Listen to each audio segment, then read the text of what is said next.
you can either go through life letting somebody else make those choices for you, or you can one day say, look, I either need to speak up, make another suggestion, or find another group. And that is the first thing I tell them is, are you a picker or are you a picky? Many people want to be leaders. Fewer understand what it really means to lead people well. So what separates the two? Welcome to the Lead with Purpose podcast with your host, Merv Jersak. Each week, you'll hear honest conversations with leaders who have been in the trenches and have stories to tell. They'll share their practical wisdom to help cut through the noise and get to the heart of leadership. So let's get started. Welcome again to this week's episode of Lead with Purpose podcast. I'm your host, Merv Jersak, and you can find me on LinkedIn, Facebook, and definitely on my website, peoplefirstprojectmanagement.com. I met today's guest through a mutual friend at the National Speakers Association, where we were both members. Norm Hall isn't just a speaker. As I remember him from our interactions, he's a seasoned communicator, a leadership mentor, and I think, in my mind, what sets Norm apart mostly is that he doesn't teach leadership through lectures as much as he does through interaction and engagement and mentorship. So, Norm, welcome to Lead with Purpose. I'm glad to have you here. So why don't you start us off with a brief introduction of yourself and how you became interested in leadership and mentoring and in youth development? Sure. Well, first of all, thanks, Merv, for having me. It's nice to catch up with you and to share some experiences that might help your viewers. My leadership path started back when I was a kid. I was in 8th grade, and they were having elections for student council. And I decided to go ahead and try for an office, and I ended up winning and being the president of my junior high, and I liked it. And then I went to high school and stayed involved and ran for a couple of offices and won and became the high school president. And so that put me on the leadership track. And one of the things I experienced was that you're surrounded by a great group of people, a nurturing group of people. If you mess up, the cool thing was it wasn't a place where you got berated. In fact, what happened was when you didn't do so well or a project didn't do well, you had this concept of how do we make it better? And I thought, man, this is a great thing to be a part of, a place where when you mess up, people tell you how to get better instead of telling you what you did wrong. Also, when you did a good job, people came up to you, so you got instant positive feedback. So it was one of those things where I thought, I like this. This is what a leader should be. And that's really what put me on the path. And as I've grown older over the years, I've tried different types of leadership. In fact, there was a point where I wanted to run for local office, and I did a local race, city council. And I didn't particularly like that style of leadership and realized, these results are too slow. This process is too challenging maybe, or just unseemingly, it just wasn't for me. And so I decided I had to find a way to stay involved in leadership. And I found that doing workshops, presenting keynotes, trainings, that was probably the best path for me. And so that's the long version of my adventures in leadership. Well, if I recall, you did a lot with youth development, didn't you? I did. You ran youth camps or something? Yep, I still do. In fact, as I mentioned, that's how I got my start. And so I would stay connected to the state association, and I found myself training at these leadership camps. And then what really started my career was one of the clients at one of these camps, they were in one of the sessions I was running, and they said, hey, would you come to my school and do this session? And of course, when you're younger, you're like, hey, sure, somebody wants me to do something. And I went and did it. I rode a Greyhound bus because I didn't have a car. And when it was over, I got paid. And I was surprised because I didn't expect to get paid. I was just doing it because I loved it and I was naive. And I thought, man, people will pay to hear what I have to say. This is great. And as I mentioned earlier, I was getting this great feedback. I was young, had no commitments, had no bills, nobody I was attached to. And so that's really what started me on that adventure in the youth market. And the great thing about talking to young people is they are pretty upfront with their reactions to your program. If they don't like you, they have no problem talking to the kid next to them. This guy sucks.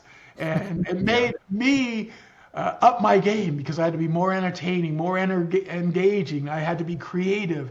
I had to not be that old person in their eyes who had a leadership lesson, but they just didn't want to hear it because of the presenter and the style. And so that's really what put me on that path. And it also kept me young and always creative. And in fact, this summer we'll be celebrating our 35th summer of running leadership camps for young people.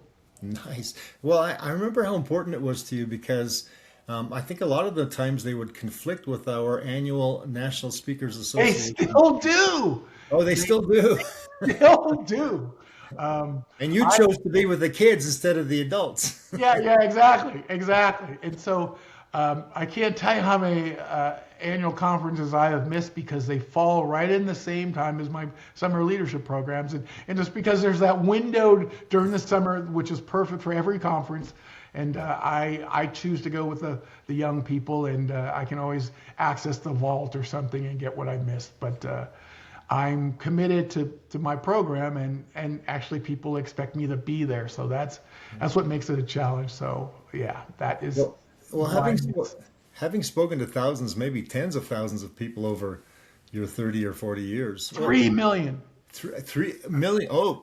I've added it up over the years. I'm like, okay, this is stupid. You know. You've had a little exposure. Just a tad. It means I'm old too, you know. But in that time, what would you say the core leadership values that you emphasize most when you're dealing with the youth? Because again, I'm looking at the whole leadership thing. Yeah. But what would you emphasize most with youth versus say adults? I always tell them that you can either be the person making the decision or you're following. And once you figure that out, then that puts you on a path in your life. So, if you've got a group of friends and somebody says, let's go do this, and you go, okay, and it's the same person saying, let's go do this, and you're the one who's always saying, okay, that tells you where you are in that group and who's in charge. And you can either go through life letting somebody else make those choices for you, or you can one day say, look, I either need to speak up, make another suggestion, or find another group. And that is the first thing I tell them is, are you a picker or are you a picky? Do you pick where you're going, or do you let somebody decide for you? And I tell that to my adult audiences too, because those young people, they've grown up and hired me in their businesses and associations and companies based on that lesson or those lessons I've taught them while they were younger. But that's the first thing I try to get across, and I hammer it that, look, you get to decide what kind of life you're going to have. And if you're not doing that, you're not willing to take that responsibility, then don't be surprised if you wake up one day and go, wait, I'm not in control of my life. I've let somebody else do it. So that's the first lesson. So I think what you just told us is that leaders can be made. They are not born. Yeah. There are those who have a natural gift for people being attracted to them. But I think pretty much we all can turn up our level of leadership and influence. And it isn't something you cannot do. You just need to recognize where your strengths are and where the areas are that you can use some more training, experience, more adventures, more lessons. So yeah, I believe that you can be trained and become a leader. Well, I admire you for that because every generation needs leadership, and it starts with their youth. And you've probably read some of those old quips, say go all the way back to Aristotle about what problems we have with leaders, with young people. So what specific qualities do you really try to hammer home when you do these youth camps in young leaders that will serve them long beyond the time that they're with you at youth camp? Well, the other one is making sure that you know where you are in your life, what role you're playing. The second thing is to get the skills that will help not just you, but the people around you who you work with. So let's say facilitation skills. One of the things we do at leadership camp is I teach them how to facilitate meetings so that, one, you may not be the person in charge, but if you can get people to go from A to Z, you can get this group to move from chaos to some type of plan, that is going to be worth its weight in gold wherever you go to work. Because most of us aren't experienced or exposed to those skills that teach us how to organize, to plan in a systematic order so that you get a result. And so that's one thing we teach every young person and adult who goes through the program is how to facilitate meetings and to facilitate a group of people, because that's what you will eventually want to be doing as a leader, is influencing, helping others to get some type of result. The other thing is that, especially now, what I found is we're putting more emphasis on being able to sit and communicate with another person. Not through text, not through a computer, which nothing wrong with those things, but you know what? You need to be able to get up in front of a group and say, here's my idea, here's my plan, here's why I don't think this will work. And if you don't practice that, it's a challenge. And not just in your business work, but in your personal life. How do you tell somebody you have feelings for them? How do you tell them that you're upset with them? Texting, I'm mad at you? I mean, come on, that's impractical. Or if you text and it doesn't come across the way you wanted because it's a bunch of electronic images, you need to know how to share your thoughts, your feelings in a way that makes sense. So those are some of the things we teach, is how to organize and how to communicate. Well, and that's what I found. A lot of people I talk to, in fact, probably you and I were both attracted to, say, the National Speakers Association or Toastmasters, Sure. as huge communication aspects, because as leaders, we need to be able to communicate. Yeah. I think one of the things, especially now with the emphasis on technical skills, is I'm glad you can do all this stuff with a computer and AI and stuff, but if you cannot share your thoughts, if you cannot get your idea across, if you cannot answer a question, those skills are going to be hampered, because somebody needs to hear something in a language that they understand if they're not as versed in technology as you are. And so that's why communication is really important in the business world, but also in your personal life. You know, how do you tell your son or daughter who's upset that things are going to be better? You don't want to text it to them. You want to put your arm around them and hug him and her and say, hey, you know, daddy's got you and you're going to be okay. And if you can't say that in a way that they can feel it, that's a shortcoming, I think, that you'll regret. So. Oh, absolutely. You know, I'm going back to when you and I were both involved with Debbie Allen and her coaching. Uh-huh. And I remember one of the things that you asked her to be able to do, and then you continued to do, was to MC some of her events. And I found that even you, as accomplished as you are, you wanted to practice a new skill. Yeah. And how do you feel that whole idea of being an MC, being interactive, how does that help your audience interaction? How does that help your leadership development? Sure. process? Well, one of the things I found is the more experience I have in different arenas that I'm not exposed to or used to, it's only going to be another skill that I can develop. And so with Debbie, I attended one of her events and it was great. And I'm used to interacting with people, getting them from A to Z. And I recognized that she, one, had them in the room, two, has great content, but there's this other side when it comes to the personal interaction that I thought, you know what I do with young people would translate so well here, because you know, when we go to events, people sometimes sit in the back because they don't want to be in the front row. But if you can get them to feel comfortable, then they're willing to listen to your material, willing to purchase your products. And so when I talked to her about that, she was receptive, which that's the most important thing. She was receptive. She wanted her event to be better. Me, I knew I had to turn up my game, because when someone lets you on their stage, you don't want to blow it. And so for me, it was one of those things where it was a different type of audience, but I transferred what I know with my other audience to this audience and adapted it. Really wasn't that big a stretch, but you know, some things older people will do versus what young people will do. And so for me, it was a great place to test my material. And I had a wonderful partner in that with Debbie, her willing to share and learn. And for me to say, okay, how was that? Did you like that? Or for her to say, well, you know what, we need to spend less time over here and more time over here. And so it was a win-win. And ultimately, that's what leaders do. They know they don't know everything. In fact, they're looking around for other people who will help them be better or show them a blind spot they may have.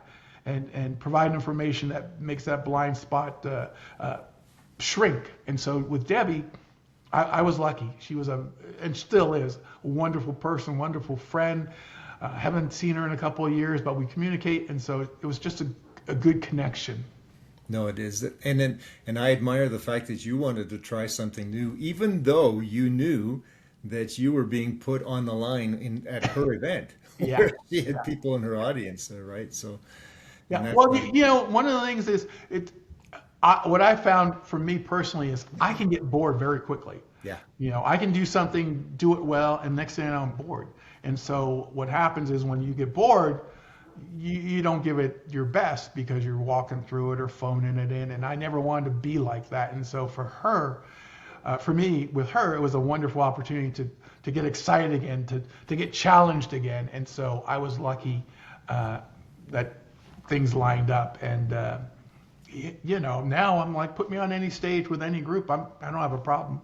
I can get you from A to Z and make sure it's enjoyable and engaging. Well, and you tried something, and you were able to influence a whole new different audience, Mm-hmm. and that sort of thing. So, when it comes to youth, though, going back to that a little bit, just what do you see are some of the biggest barriers, even today, that keep young leaders from, say, practicing their influence or influencing others? How do you overcome those kinds of barriers? Well, I think for me, I always tell adults to remember this. This is a 14-year-old, 15-year-old, 16-year-old, 17-year-old kid with a brain that matches. And so what you and I think is easy is a little bit challenging because they don't have all those experiences to draw on. So true. And so I think for me, I always have to remember that. I want them to be at this level because that's the level I see adults. And they're really just starting out. And so a lot of them, they want to not fail. They want to avoid looking foolish or being embarrassed. Or nobody has taken the time to give them the confidence, whether that be by giving them opportunities for little successes that build their esteem. And so they're hesitant. And what I found is that there are nurturing groups on school campuses that will build a kid's self-esteem, will support them if they do something and it doesn't turn out to be the best. They'll teach them how to be better. And those kids are the ones who are more willing to take a risk, to put themselves out there. They also, I think, develop a little bit faster than our younger kids who don't have those experiences. So they can see the world in a different perspective. They realize even though they live in this state, the world isn't as huge as it was before, because now they start to see that we're all connected. We all have the same likes, dislikes maybe, that it's only a plane ride from one side of the country to the other instead of forever. Yeah. Those small little lessons help a young person change their perspective and increase their willingness to take in more, to learn more, to be willing to take some risk. And so with those young people, I have to remember they're young, but I can help them grow up a little bit faster, be willing to take some chances by giving them opportunities to be successful. And because of that, they trust me, or they'll trust you, and they'll take on more responsibility. But I think keeping in mind where they are mentally with their age is probably the first thing I always have to keep in mind for myself is, look, this is a 15-year-old kid who wants to be liked by that guy or that girl over there and doesn't want to be embarrassed. And so that's what's going through their mind. That's their perspective. Well, and I think what you said too, we need to forget, because I don't like to look like I failed in front of a group, right? I don't like that feeling at all. How much more for a 15-year-old? Yeah. And so helping them to learn about failure, helping them to become resilient and persevere in leadership, I think is huge. So that's. And think about this, not to interrupt you, Merv, but think about this. When you and I were that age, if we messed up, okay, some people on our campus would talk. And if they weren't around, they didn't see it. Well, now with social media, oh my gosh, there's probably a video of it. And everybody in your school knows it. And so now you're like, wait a second, I don't want to be entertainment for somebody else. And so I have to think this through. Where will this end up if I try something and it doesn't end well? And so the consequences are multiplied these days versus the days when you and I were younger. So I think those are some things I think we all have to keep in mind is that, hey, you mess up today, everybody knows. It's not just your circle of friends. And so I think that sometimes prevents young people from taking some steps that will help them be better. Oh, absolutely. And especially for those kids who think that I will look good if I make you look bad. Right? Yeah. Oh, exactly. Exactly. Yeah.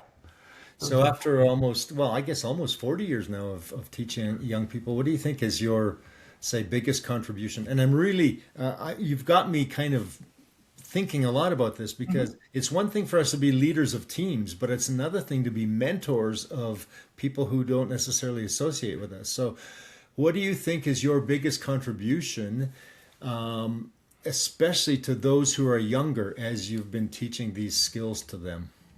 I think for me, one of the things I'm proudest of is my ability and willingness to say, I don't have to be in front. I can put you up there. And I'm going to put you up there in a way that you're going to be successful by training, by supporting, by giving you some thoughts, some suggestions. But I don't have to be there on the stage in front. And when I was younger, I was like, yeah, it had to be all about me showing you. And now it's about me teaching, empowering you from maybe in the background and then putting you up there. Because not everybody needs to be in front of the stage to have an influence. It's great, but maybe it's also because of my age. I've done it enough that I know you can be just as impactful from the back of the room. My leadership programs during the summer, I am at that stage where I sit back and watch my staff do everything because I think they can do it probably better. They're more connected to the young people. Also, the goal is for me to share what I know and give it away and help other people discover their talents and watch them shine. I've got enough plaques, trophies, pats on the back that my ego isn't quite where it was when I was younger. I still want to be recognized, but it isn't as important because when I see another person shine who I'm interacting with and working with, that's good enough for me. And it's also an example for them so that one day they will sit there and go, look, I've been up here enough. Let me bring somebody else up here. And ultimately, that's what I think we want from leaders, for them to not always be in front on stage, but also to say, I'm up here for a while, and now let me share it with somebody else. And so that's what I'm proudest of, is to be able to say, I've helped young people get up there and me step back. Well, and you just reminded me, wasn't there a famous quote by a Chinese philosopher, was it Lao Tzu, who said to lead the people, walk behind them or something? Yeah, exactly. Yeah. Exactly. Yeah. And the funny thing is, when you walk behind them, guess what? You can hear what they're talking about. You can hear their concerns. You really think about it. When you're out front, real hard to hear when everybody's behind you and know what's going on. And so, that takes a couple of years of experiences, good and bad, for you to realize, yeah, sometimes being in the back is the best place to go to be the most effective. So, yeah. Well, I'll tell you what, I like to wind down these podcast episodes with a quick rapid fire, what I call rapid fire Q&A. Okay. So 3 or 4 questions to see Sure. what immediately comes to your mind. So let's go with this one. One word that represents leadership to you. Ooh, empowerment. Oh, nice. Best leadership advice you've ever received, you personally have ever received. Mine is to wait till the end. Oh, actually, let's give a little more on that. Okay, so let's say you're doing an event or giving even a speech, and it doesn't start off the way you expected.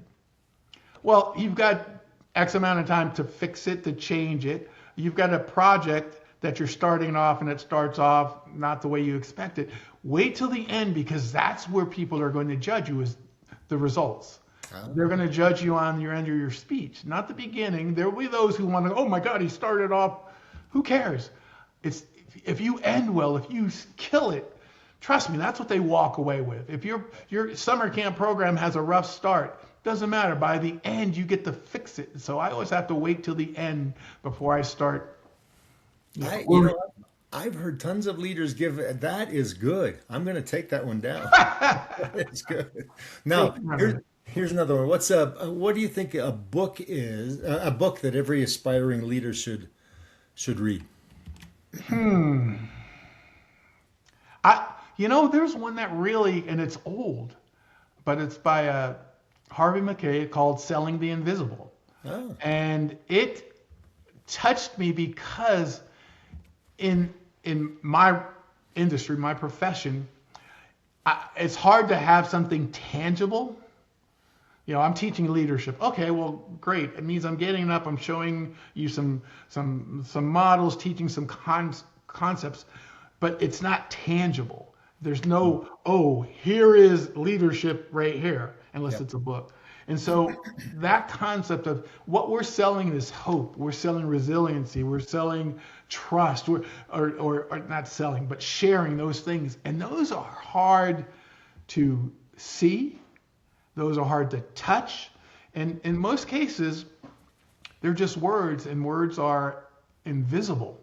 When I speak, nothing shoots out of my mouth unless I've had too much to drink and ate food and it didn't chew it all up. But so we're selling the invisible, and that concept made me think about, okay, when you're up on stage, no matter what you say, they don't see it until you come up with some image that will work for them. So it means you need to describe some things so that they can put it in their head and go, that's what it looks like. And so that's one of the books I always say, read it, because it's about the service industry, and it's probably 20 years old, 25 years old, but that's one I always tell people, go look if you can find it. And then here's one other one.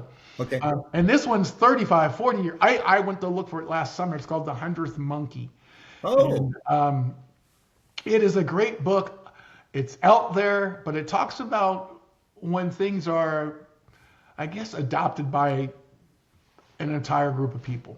So I wish I could give you an example off the top of my head, but it's when consciousness raises in all of us, that we all know that this is wrong or that we can do this. I need to think of an idea that would make it easier for people to understand, because it's one of those selling the invisible ideas, but well, you've probably given enough for the audience to go and find it for themselves, right? So I think the author is Ken Kesey, so you'll probably have to go to the library. In fact, they'll say it's out of print, but you'll have to search. But it's a great book. It's short, but it was one that made me think, ooh, things can change. Good. So as we wind down, Norm, tell us where people can find you if they want to learn more about what you offer, or if they just want to connect with you. Yeah, the best way is to email me. Norm@normhull.com, and my last name is Hull. I will tell you this, Merv. I was one of those guys who didn't do my career the conventional way. So you won't find a website, at least not yet, that says normhull.com. My business has all been referral and word of mouth, and it's worked for me for 45 years. And so the best way is email. And guess what? I actually read my own email. I love getting email and responding back. But you'll get me, and any way I can support anybody who's watching this, more than willing, because it's what I do and it's what I believe in. And you can ask me a question. If I don't have an answer or a response, I can definitely point you in the direction of where I think you should look. So super. Well, Norma, again, thank you for this. It's been a very meaningful conversation, I believe. So what stands out to me, obviously, is that your conviction that leadership is not about age or title or experience, but it's about awareness, and I guess responsibility is probably another way of saying it, and just the willingness to engage others. And I commend you again for your work with youth. It's a powerful reminder that if we want a better society, better leaders tomorrow, we have to be intentional about how we monitor and develop them today. So, and one last thing I'll leave you with is don't shortchange them. No. One of the things people like to do is, because they're young, and I'm like, wait a second, we were all young once. In truth, there are so many young people who are doing incredible things out there. And so I could give you examples, but just watch the news, you'll see them. And so not everyone is a knucklehead.